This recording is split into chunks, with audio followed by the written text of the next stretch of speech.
तर सामनामधल्या कार्टूनमुळे उद्भवलेला वाद आता मुद्द्यावरून गुद्द्यावर आलाय। नवी मुंबईत सामनाच्या प्रेसवर दगडफेक आणि ठाण्यात शाई फेकण्याच्या घटना घडल्यानंतर प्रभादेवीतल्या वर्तमानपत्राच्या कार्यालयाला पोलीस संरक्षण देण्यात आलंय।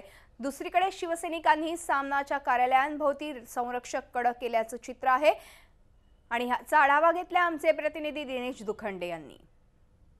शिवसेनेचं मुखपत्र असलेल्या सामनाच्या नवी मुंबई आणि ठाणे कार्यालयावर झालेल्या मराठा संघटनांच्या कार्यकर्त्यांच्या प्रकारानंतर सतर्कता वाढलेली आहे। प्रभादेवी येथील सामनाच्या कार्यालयाबाहेर शिवसैनिकांनी संरक्षणासाठी कडक केलेलं आहे। तसंच या परिसराला अभूतपूर्व पोलीस बंदोबस्तही तैनात ठेवण्यात आलेला आहे। कुठलाही अनुचित प्रकार घडू नये किंवा कायदा सुव्यवस्थेची परिस्थिती होऊ नये यासाठी या खबरदारीच्या उपाययोजना घेण्यात आलेल्या आहेत। आपल्यासोबत काही शिवसैनिक आहेत जे स्वतःहून सामनाच्या प्रभादेवी कार्यालयाबाहेर जमलेले आहेत, संरक्षणासाठी जमलेले आहेत। नेमकी त्यांची काय प्रतिक्रिया आहे, नवी मुंबई आणि ठाण्यातल्या सामना कार्यालयावर झालेल्या हल्ल्या संदर्भात त्यांचं काय म्हणणं आहे ते आपण जाणून घेणार आहोत। वरळीचे विभाग प्रमुख आशिष चेंबूरकर आहेत।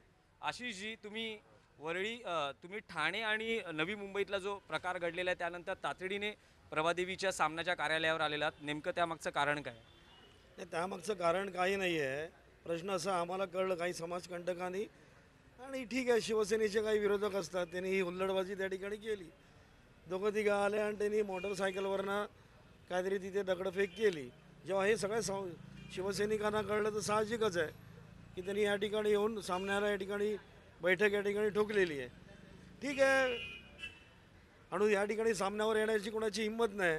असे पळकुटे मोटरबाईकवर जाऊन हल्ला करणार, कळलं, समोर येऊन हल्ला करणार नाहीत, नाही तसं उत्तर त्या ठिकाणी दिलं जाईल त्याला। मुंबईतल्या कार्यालयावर सामनाच्या सतर्कतेच्या उपाययोजना शिवसैनिकांकडून घेण्यात आलेल्या आहेत। शिवसैनिक आक्रमकतेतून समजा जर मराठा समाजाच्या मोर्चेकरांच्या माध्यमातून या कार्यालयावर काही जर असा प्रकार करण्याचा प्रयत्न झाल्यास तसं उत्तर देण्याची तयारी शिवसैनिकांकडून करण्यात आलेली आहे। व्हिडिओ जर्नलिस्ट प्रकाश चव्हाणसह दिनेश दुखंडे, झी मीडिया, मुंबई।